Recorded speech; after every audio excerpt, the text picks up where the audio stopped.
वजीर आला KP अली अमीन गंडापुर को पार्टी की सदारत से हटा दिया गया। जुनेद अकबर PTI खैबर पख्तूनख्वा के नए सदर होंगे। सलमान अकरम राजा को नोटिफिकेशन जारी करने की हिदायत।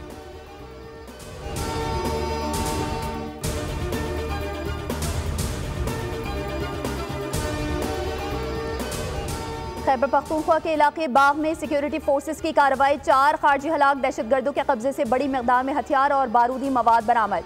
मारे जाने वाले खारजी दहशतगर्द इलाके में सिक्योरिटी फोर्सेस पर हमलों और शहरियों के कत्ल में भी मुलविस थे। सदर मुमलिकत का सिक्योरिटी फोर्सेस को खराज तहसीन।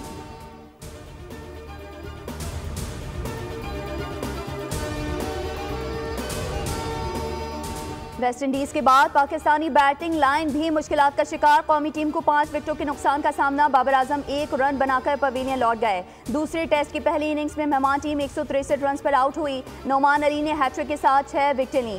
साजिद खान ने 2, काशिफ अली और अबरार अहमद ने एक खिलाड़ी को पवेलियन वापस भेजा।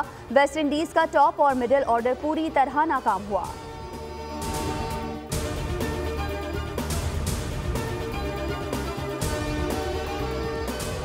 स्पीयर्स ऑफ विक्ट्री 2025 सऊदी अरब की मेज़बानी में जंगी फ़ज़ाई मश्क कल से शुरू होगी, जो 6 फरवरी तक जारी रहेगी। पाक फ़िज़ाइया का दस्ता जदीद तरीन JF-17 thunder block 3 fighter jets पर मुश्तमिल है।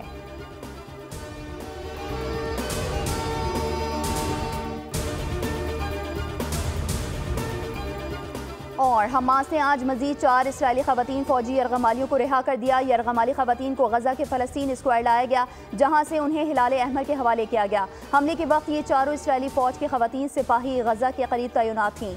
मुआहदे के तहत आज इसराइल ने 200 फ़लस्तीनी कैदियों को भी आज़ाद कर दिया। रफ़ा में मलबे से 17 लाशें बरामद। जिनेन में इसराइली हमला, 14 फ़लस्तीनी शहीद।